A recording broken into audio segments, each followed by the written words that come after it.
प्रशस्ता धार्मिकी विदिति यस्य समासमगमः। इसकी पूरी तफसील के लिए वक्त चाहिए, लेकिन मैं इतना कहूँगा, वो भी कहता है कि भाई टीचर, माँ की मेहनत, बाप की मेहनत, टीचर की मेहनत, इन तीनों को मेहनत करना चाहिए। पहले माँ अपने बच्चों पर मेहनत करे, फिर बाप मेहनत करे, फिर टीचर मेहनत करे, उस्ताद जिसको बोलते हैं। जब ये तीन इंसान मेहनत करते हैं तो फिर एक महान इंसान मात्रमान पितृमान चार्यमान पुरुषो वेदा, तो एक पुरुष बड़ा जानकार पैदा हो जाता है। आज मिसाल के तौर पर मैं हूं आपके सामने में, आज जो मैं बोल पा रहा हूं, इसमें किनकी मेहनत है? मेरे वालिदैन की मेहनत है, मेरे उस्ताद की मेहनत है, माँ की मेहनत है, अब्बा की मेहनत है, और मेरे असातिज़ा की मेहनत है। जितने भी असातिज़ा है सब ने मेहनत की। किसी ने हाफिज़ बनाया, किसी ने कारी बनाया, किसी ने मौलाना के बनने में मदद की, बताया। ऐसी कोई टपक कर नहीं आता है। आप में से भी कोई मास्टर बनता है तो उसकी माँ की मेहनत होती है, उसके अब्बा की मेहनत होती है, उसके बाद उसके टीचर की मेहनत होती है। तो इससे ये पता चलता है कि भाई इंसान को महान बनने में, इंसान को बड़ा बनने के लिए तालीम ज़रूरी है, एजुकेशन ज़रूरी है। अगर आपके पास तालीम नहीं है तो कोई भी आपको बेवकूफ़ बना देगा। अभी एक हफ्ता पहले मेरे पास एक फ़ोन कॉल आता है। कहाँ से? चेन्नई से। मुझे फ़ोन करके कहता है कि मौलाना, मैं आपके इदारे में 28 लाख रुपए देना चाहता हूँ। मैंने कहा कि भाई क्यों देना चाहते हैं? मेरे इदारे का, मेरे स्कूल का चंदा नहीं होता है, बस जो हम लाते हैं वही लगाते हैं, हमारे स्कूल फीस से चलता है, हमें चंदा नहीं चाहिए। अलबत्ता कुछ प्रोजेक्ट हैं हमारे, कुछ ज़मीनें ख़रीदी हैं, मदारिस मदरसे बनाने हैं, बनात बनाने हैं, तो उसके लिए हमने काम शुरू नहीं किया है। अगर आप देना चाहते हैं तो पहले आप आकर देख लीजिए, तब हमको आप पैसे दीजिएगा, 28 लाख या 27 लाख, क्योंकि हालात ठीक नहीं है। कोई 27 लाख रुपए अकाउंट में ट्रांसफ़र कर देगा, अगले दिन पता चला कि भाई वो ईडी इनकम टैक्स वाले पहुंच जाएंगे, टीएस वाले पहुंच जाएंगे कि मौलाना अब्दुल्ला आपके पास लंदन से 28 लाख रुपए क्यों आए? आप कोई बम फोड़ने का प्लानिंग कर रहे हैं? आप कहीं दहशतगर्दी को वजूद में लाना चाहते हैं? कुछ भी हो सकता। तो मैंने उनको कहा कि मोहतरम अकाउंट में तो मत डालिए। अकाउंट में तो वो डालते भी नहीं, वो बोले भी कि हम आना चाहते हैं। हमने कहा ठीक है, why not, you can come here. बोलिए कहाँ से कहाँ तक टिकट बना के आपको देना, मैं देने के लिए तैयार। उन्होंने कहा कि हाँ मौलाना, टिकट बनेगा, चेन्नई से बागडोगरा का टिकट बना लीजिए आप। हमने कहा ठीक है, डिटेल्स भेज दीजिए, मैं टिकट बना लूँगा खुद से। फिर कुछ देर में क्या बोलता है? कुछ देर में बोलता है कि मौलाना ऐसा कीजिए कि मैं इंग्लैंड में रहता हूँ। हमने कहा कि बहुत अच्छी बात है, आप इंग्लैंड में रहते हैं। तो बोला मेरा सब कुछ, आधार, पेन, डीएल, सब कुछ मेरा वहीं का है। हम इंडिया के हैं, फला गुजरात में फला जगह से, वहाँ रहते हैं, और सब कुछ वहाँ का है मेरे पास। तो हमारा टिकट ऑनलाइन नहीं बनेगा। हमने कहा अच्छा, तो कैसे बनेगा? बोला डायरेक्ट एयरपोर्ट पे जाकर टिकट बनाना पड़ेगा। हमने कहा ठीक है, आप जाइए एयरपोर्ट पे जाइए, वहाँ पे हम टिकट बनवा देंगे आपका। बोला ऐसा कीजिए कि कल ही आ जाते हैं हम। हमने कहा कि कल आ जाइए। तो वो बोलने लगे कि ठीक है, मैं एयरपोर्ट जा रहा हूँ, 1.5 घंटे में पहुँचता हूँ। वो उसके बाद वहाँ टिकट वगैरह का जो भी प्रोसेस था किया कि नहीं किया, वल्लाहु आलम बिस्सवाब। मैं तो समझ गया था कि ये कौन है। तो उन्होंने कहा कि मौलाना 14,000 रुपये का टिकट आ रहा है, चेन्नई से डायरेक्ट बागडोगरा की फ़्लाइट है। आज 14,000 रुपये की सुबह की फ़्लाइट है। आप ऐसा कीजिए, मेरे इस फ़ोन पे आप डाल दीजिए नंबर पे, मैं टिकट बना लूँगा। हमने कहा वाह बहुत अच्छा। हमने कहा कि मेरा आधे घंटे का टाइम दीजिए, मेरा प्रोग्राम का नंबर आ गया है, मैं जा रहा हूँ, थोड़ी देर बातचीत करनी है, उसके बाद मैं आपको ट्रांसफ़र करता हूँ। तो उसके बाद आधे घंटे के बाद फिर वो कॉल करता है, हमसे कहता है कि मौलाना फेयर बढ़ जाएगा, किराया बढ़ जाएगा, ज़रा जल्दी भेज दीजिए। मैंने कहा कि आप डिटेल्स दे दीजिए, मैं ऑनलाइन आपका टिकट बना दूंगा, ऑनलाइन टिकट बनता है। बोला नहीं, टिकट नहीं बन पाएगा इसलिए कि मेरा डॉक्यूमेंट्स वहाँ का है। मैंने कहा कि मैं रात दिन सफ़र करता हूँ, मैं रात दिन सफ़र करता हूँ, मुझे बांग्लादेश जाना था तो मैंने यहीं पर रहकर ऑनलाइन टिकट किया था। तो बांग्लादेश के लिए तो अलग, यहाँ हमारा आधार कार्ड अलग हो गया ना। तो जैसे भाई आप इंग्लैंड के हैं, आप इंडिया के लिए अलग हैं, तो ऑनलाइन टिकट बन सकता, कोई मसला नहीं है। तो क्या बोलता है, नहीं मौलाना सन 2024 से ये कानून अलग हो गया है। हमने कहा कि कुछ भी नहीं हुआ है, कहाँ लिखा है कि 24 से कानून अलग हो गया है, बताइए मुझे। तो वो समझ गया कि ये मौलाना हाथ में नहीं आने वाला है। वो क्या बोलता है कि अच्छा मौलाना एक काम कीजिए, हम आपको जोहर के बाद फ़ोन करते हैं। उसका जोहर के बाद अभी तक हो ही रहा है। फ्रॉड था, पैसा लेना चाहता था। सीधे साधे लोगों को फ़ोन करते, अच्छा ठीक है, आप हमारे स्कूल में, हमारे इदारे में 28 लाख रुपए देंगे, ठीक है, कितना रुपए भेजना है टिकट के लिए? 13 हज़ार लीजिए, 15,000 ले लीजिए। नहीं देखते हैं सामने कि कितना बड़ा फ्रॉडी। वो आपको 28 लाख रुपए दे सकता है तो 15,000 का टिकट नहीं बना सकता अपने पैसों में से। ये अकल कब आएगी? ये अकल जब आएगी हमारे जहन के अंदर, जब हम पढ़े लिखे होंगे। बहुत लोग मिलते हैं ऐसे, बहुत लोग। गुवाहाटी आसाम के स्टेशन पे गए, एक आदमी आके बोलता, मौलाना मेरा सब कुछ लेकर चला गया, मैं दिल्ली जाने वाला था, थोड़ी मदद कर दीजिए। मैंने कहा कोई बात नहीं, मदद की जरूरत नहीं, चलिए मैं आपकी मदद करता हूँ। बोला कहाँ लेकर चलिएगा? हमने कहा चलो CRPF के पास चलते हैं ना, पुलिस वाले के पास में, आपका कंप्लेन लिखाते हैं। बोला हम गए, नहीं लिखा, नहीं मिला। हमने कहा क्यों नहीं, इतना बड़ा स्टेशन है, गुवाहाटी का हाई-फाई स्टेशन है, चारों तरफ CCTV कैमरे लगे हैं, जहां तुम्हारा सामान रखा था तो वहां पर भी एक बड़ा CCTV कैमरा लगा हुआ है। और पुलिस वाले रहते किस लिए, उनको वर्दी किस लिए दी गई है? Free and protection of our central rights and personal liberty. Bharat के संविधान का आर्टिकल नंबर 21 का क्या मतलब रहता है कि ये पुलिस प्रशासन के लोग हमारी रक्षा के लिए, हमारी मदद के लिए। जरूरी नहीं है कि इनके मुंह में जब तक, इनके मुंह के अंदर में जब तक रिश्वत ना दिया जाए तो ये आपके लिए काम नहीं करेंगे, तो वो गद्दार है, धोखेबाज है। अगर कोई पुलिस वाला ऐसा करता है, अगर आप किसी परेशानी में हैं तो आप फौरन पुलिस वाले के पास पहुंचिए। अगर वो आपका काम नहीं करता है तो इसका मतलब है कि वो एक नंबर का रिश्वतखोर है, वो एक नंबर का पेटू है, जो रिश्वत खा खा कर उसका पेट बढ़ गया है। हमारे सीमांचल में ऐसा ही हो रहा है। अगर कोई आदमी मर जाएगा तो पुलिस थाने में चले जाएं, या आप ये महलगांव चले जाएं या जोकीहाट चले जाएं, जब तक आप उनको पैसा नहीं दीजिएगा तो वह आपके लिए FIR को दर्ज नहीं करेगा। ये ऐसे लोग होते। पुलिस की हिफाजत होती है आवाम की हिफाजत करना, आवाम की रक्षा करना। हमने कहा घबराओ मत, मैं साथ में हूं, मैं चलता हूं, मैं बात करूंगा, चलो। क्या बोलता है, नहीं मौलाना नहीं निकाल पाएगा वो फुटेज। हम समझ गए कि ये फ्रॉडी, ये झूठ बोल रहा है। टोपी और दाढ़ी समझ करके सोचा होगा कि जाएंगे अपनी दुखड़ा सुनाएंगे तो हमको 100-200 रुपए मिल जाएगा कि अच्छा इन पैसों से किराया लेकर घर जाओ, लेकिन झूठा था वो। ऐसे हजारों इंसान मिल जाएंगे आपको, हर जगह पर ऐसे लोग मिल जाएंगे जो फोकट में खाना चाहते, जो फ्री में खाना चाहते। मैं बस यही कहूंगा कि भाई दुनिया इस वक्त आपको खत्म करने पर तुली हुई है।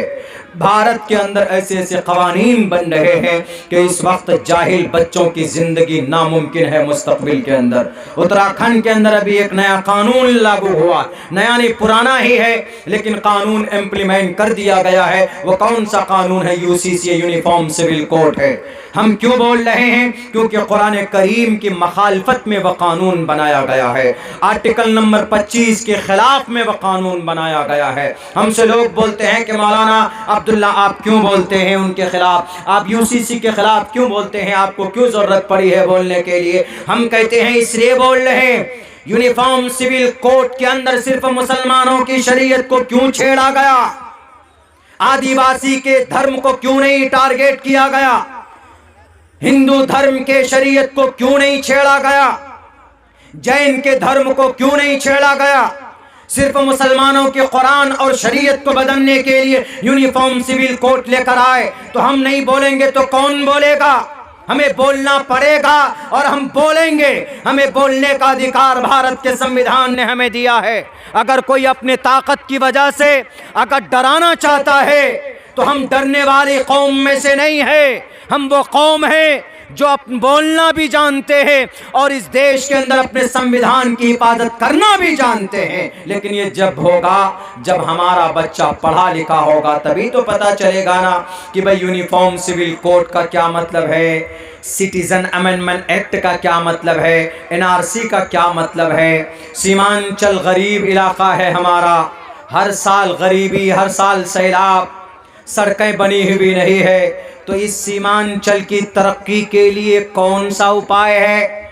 धारा नंबर 371, आर्टिकल नंबर 371 है, जिसके तहत सीमांचल को अररिया, पूर्णिया, कटिहार, किशनगंज को 31,000 करोड़ रुपए मिलना है इस आर्टिकल के तहत। क्योंकि हर साल सैलाब आता है, सड़कें टूट जाती है, यहाँ पर एक भी मेडिकल कॉलेज नहीं है, यहाँ पर तरक्की के लिए कोई फैक्ट्री नहीं है, यहाँ पर कोई कारोबार नहीं है। यहाँ पर जितने भी पढ़े लिखे लोग हैं, कभी सीटेट दो, कभी डीएलएड दो, कभी बीएड करो, कभी बीपीएससी में बैठो, पढ़ते पढ़ के बुढ़े हो गए हैं, बाल सफ़ेद हो गया है। सन 2011 में टीईटी की वो इम्तिहान पास किया, 13 में पास किया, आज तक नौकरी नहीं लगी है। तो इन तमाम बातों का मुकाबला हम कैसे कर सकते हैं? इन तमाम चीज़ों के बारे में हम कैसे ज्ञान प्राप्त कर सकते हैं? हम अपने नॉलेज के ज़रिए से इन तमाम बातों से हमें वाक़फ़ियत मिल सकती। मेरे भाइयों, बस एक ही रास्ता है समाज को सुधारने का, दीनी और दुनियावी दोनों सतह पर। वो रास्ता ये है कि अपने बच्चों को भूखे रहिए, लेकिन अपने बच्चों को तालीम ज़रूर दीजिए। अपने बच्चों को मकतब में भेजिए, अपने बच्चों को करीब में स्कूल है तो उस स्कूल के अंदर दीजिए। पहले नंबर पर अपने बच्चों का अकीदा समझाइए। अकीदा, अल्लाह कितना है, अल्लाह कौन है, who is Allah and how many Allah are there, कितना अल्लाह है।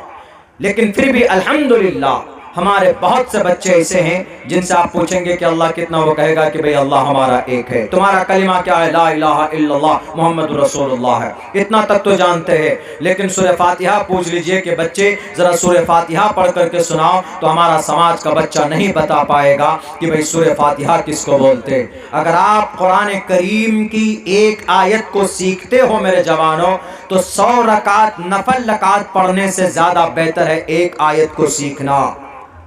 एक हर्फ पढ़ने पर अल्लाह 10 नेकी अता करता है। कोई अटक कर पढ़ता है तो अल्लाह 20 नेकी अता करता है। दुनिया की एक ऐसी वाहिद तरीन किताब है। हमारा बच्चा कुरान की तिलावत नहीं जानता। शाहरुख खान का फिल्म याद है, सलमान खान के गाने याद है हमारे बच्चों को, लेकिन हमारे बच्चों को कुरान याद नहीं, हमारे बच्चों को सूरह फातिहा याद नहीं, हमारे बच्चों को नमाज के फराइज याद नहीं है, गुस्ल में क्या जरूरी है वो पता नहीं है। बड़े बड़े लोगों को गुस्ल में क्या क्या चीजें जरूरी, वजू में क्या क्या जरूरी है, हमारे बच्चे नहीं जानते हैं। शाहरुख खान की फिल्में कितनी कमाई की वो जानते हैं। फला पठान फिल्म में कौन कौन एक्टर है, एक्ट्रेस है, वो जानता है हमारा बच्चा। लेकिन वजू में कितना फर्ज है, गुस्ल में कितना फर्ज है, नमाज में क्या क्या चीजें जरूरी है, हमारा बच्चा वो नहीं जानता। मेरे भाइयों, मरोगे तो क्या लेकर के जाओगे? आज जो अल्लाह की मदद नहीं आ रही है, मस्जिदें हमारी शहीद हो रही, शरीयत बदलने की बात की जा रही, लेकिन अल्लाह की मदद नहीं आ रही है। क्यों? क्योंकि आज पूरी दुनिया के अंदर, दुनिया की बात कर रहा हूं, भारत की नहीं, सीमांचल की नहीं, पूरी दुनिया में मुसलमान सिर्फ ईमान का रह गया है, अमाल नहीं है मुसलमानों के पास। ईमान की वजह से अल्लाह की मदद नहीं आती है, अल्लाह की मदद आती है अमल सालेह की वजह से। अगर आप अच्छा अमल करते हैं तो अल्लाह की मदद तब आती है। आज पूरी दुनिया के मुसलमान ऐश परस्त हो गए हैं। पूरी दुनिया का मुसलमान आज ख्वाहिश परस्त हो गया है, ख्वाहिश परस्त। पूरी दुनिया का मुसलमान, नमाज से कोई लेना देना नहीं। बताइए अल्लाह कुरान में क्या कहता है? नमाज पढ़ो, मुसलमान नमाज नहीं पढ़ता। अल्लाह कुरान में कहता है ज़कात दो, मुसलमान ज़कात नहीं देता। अल्लाह कुरान में कहता है कि सूद मत खाओ, मुसलमान सूद खाता है। अल्लाह कुरान में कहता है कि गीबत मत करो, चाय की दुकान पे बैठ कर के मौलाना अब्दुल्ला तो ऐसे, फला कारी साहब तो वैसे, वो साहब तो ऐसा है, उसका घर का माहौल तो वैसा है। कुरान कहता वला यग़तब बाज़ुकुम बाज़ा वला तजस्ससु वला यग़तब बाज़ुकुम बाज़ा, जासूसी मत करो, गीबत मत करो। लेकिन मुसलमान नंबर 1 पे है, परेशान करता है एक दूसरे को। यानी अल्लाह ने कुरान में जितनी चीज़ों को मना किया है, आज हम अपने गांव का सर्वे करेंगे तो कम से कम 50-60% मुसलमान उन तमाम बीमारियों के अंदर पाया जाता है। मेरे भाइयों, इसीलिए अल्लाह तबारक व तआला ने जालिम बादशाहों को हम पर मुसल्लत कर दिया है। कोई हमारी मस्जिद शहीद कर रहा है, कोई हमारी मस्जिद शहीद कर रहा है, कोई हमारे मदरसों को शहीद कर रहा है, कोई हमारे टोपी और दाढ़ी के ऊपर बात करता है। लेकिन अल्लाह की मदद नहीं आती है। अल्लाह की मदद आती थी पहले सहाबा के ज़माने में, अल्लाह के नबी को नबूवत मिलने से पहले भी मदद आई। अबरहा जब आया था बैतुल्लाह को गिराने के लिए, अल्लाह की मदद आई थी कि नहीं आई थी? जंगे बद्र में सहाबा किराम मैदान कारजार में थे। अल्लाह तबारक व तआला ने 4-5 हज़ार फरिश्तों को भेजकर उस ज़मीन के ऊपर सहाबा किराम की मदद की थी। अल्लाह तबारक व तआला ने जब बैतुल मक़दिस के ऊपर सलीबियों का हमला हुआ तो अल्लाह ने सुल्तान सलाहुद्दीन अय्यूबी को भेजकर उस मस्जिद की हिफाजत की थी। आज हमारी मस्जिद शहीद हो गई। आज कुर्तबा की जामे मस्जिद भी कलीसा बना दिया गया। आज हमारे मस्जिद बैतुल मक़दिस, मस्जिद अक़सा जिसको कहा जाता है, 1967 से लेकर आज तक उस मस्जिद को यहूदियों ने कब्जा किया हुआ है। 1967 से आज तक आज किसी मस्जिद की हिफाजत के लिए अल्लाह की मदद नहीं आ रही। अभी ज्ञानवापी मस्जिद के नीचे इबादत पूजा करने की परमिशन दे दी गई है। यानी पहले नमाज पढ़ी जाती थी तो आज वहां पर बुतों की परस्तिश की जाती है। अल्लाह की मदद नहीं आती है, क्यों? अरे भाई क्या मसला है? अल्लाह तबारक व तआला की मदद नहीं आ रही है। क्यों नहीं आ रही है? क्योंकि मुसलमानों का अमल ख़राब हो गया है, मुसलमानों का अमल बेकार हो गया है। आप कहेंगे कि मौलाना कैसे? बहुत से लोग तो नमाज पढ़ रहे हैं, बहुत से लोग तो ज़कात दे रहे हैं। बस मुख्तसर वक्त, तो 2-4 मिनट और मैं बात करता हूँ। मैं दावे के साथ कह सकता हूँ कि मुसलमान आज के ज़माने में यकीनन बेईमान होते चले जा रहे हैं, कुरान से रिश्ता कटता चला जा रहा है, शरीयत से रूगर्दानी करते चले जा रहे हैं। इसीलिए अल्लाह ने इन जालिम बादशाहों को मुसल्लत किया है बताने के लिए कि मुसलमानों सुधर जाओ, अपने अमल के अंदर सुधार पैदा करो, नहीं तो ये जालिम बादशाह तुम्हारी मस्जिद और मदरसों को ऐसे शहीद करेंगे। कैसे पता है?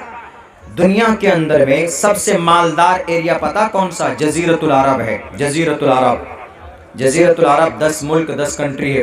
कतर है, ओमान है, UAE है, बहरीन है और सऊदी अरब है, और भी हैं 10 मुल्क है, 10 मुल्क।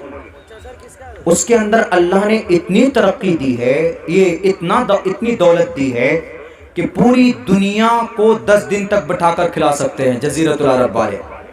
इतनी दौलत कैसे है? पेट्रोल वहाँ निकलता है, डीजल वहाँ निकलता है, सोना वहाँ निकलता है, चांदी वहाँ निकलता है, और मट्टी का तेल वहाँ, किरासन जिसको बोलते हैं हम लोग, किरासन वहाँ निकलता है, गैस वहाँ निकलता है। सारी दौलत अल्लाह ने वहीं दिया है, पूरी दुनिया में वहाँ से सप्लाई होती है। और जजीरतुल अरब वो जगह है जहाँ पर सऊदी अरब है, और वो जगह है जहाँ पर कुरान नाजिल हुआ है, हज़रत जिब्राइल आते थे वो जगह।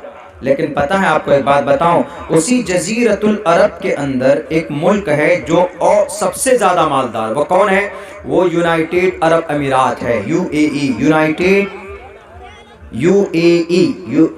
यूनाइटेड अरब अमीरात, जिसके अंदर दुबई है सबसे मालदार शहर, जिसके अंदर बुर्ज खलीफा बनाया गया। इतना बड़ा लंबा चौड़ा बुर्ज खलीफा बना के क्या मिला इनको? अगर ये कोई तालीमी इदारा बनाते, मदरसा बनाते, मस्जिद बनाते तो अल्लाह खुश होता। बुर्ज खलीफा बनाया किस लिए? दुनिया में शान हो जाए, हमारा नाम हो जाए, बस बैरकैफ। चलिए माफ है, कोई बात नहीं, बनाया बुर्ज खलीफा, माफ, अल्लाह गुनाह नहीं लिखेगा। लेकिन अबू धाबी यूएई का कैपिटल है, राजधानी है। उस यूएई मुल्क का, उस अरब अमीरात का जो प्रेसिडेंट है, जो बादशाह है, जो शहजादा है, उसका नाम मोहम्मद बिन ज़ैद अन-नहयानी है। पता है कितना बड़ा गुनाह किया उसने इतना बड़ा गुनाह किया है। उसने सन 2021 में शहर के अंदर, कैपिटल अबू धाबी कैपिटल है, मतलब राजधानी, जैसे हमारा मुल्क का सबसे बड़ा शहर दिल्ली राजधानी है, तो वैसे वहां अबू धाबी है। तो उस अबू धाबी शहर के बीचों बीच में 27 एकड़ जमीन दिया है मोदी जी को। किस लिए पता है? मंदिर बनाने के लिए। बताइए, सन 2021 में, अभी तो काम इतना चलना है कि बनकर तैयार है, यानी 1,10,000 स्क्वायर फीट बिना पैसे के। मोदी जी आइए, जमीन लीजिए, मंदिर बनाइए, बुतों की पूजा कीजिए। बताइए कौन दे रहा है? अरब लोग, अरब कंट्री। सिर्फ नामी मुसलमान से काम चलेगा? काम इतना गंदा है। भारत के अंदर में आपकी मस्जिद शहीद की गई, मंदिर बनाया गया, लेकिन आप वहां पर 27 एकड़ जमीन दे रहे हैं। अरे आपको सौदा करना चाहिए था कम से कम कि मोदी जी हम आपको 27 एकड़ जमीन तो देंगे, लेकिन भारत के अंदर आप बाबरी मस्जिद को शहीद नहीं करेंगे। डील करते आप, लेकिन आपने नहीं किया।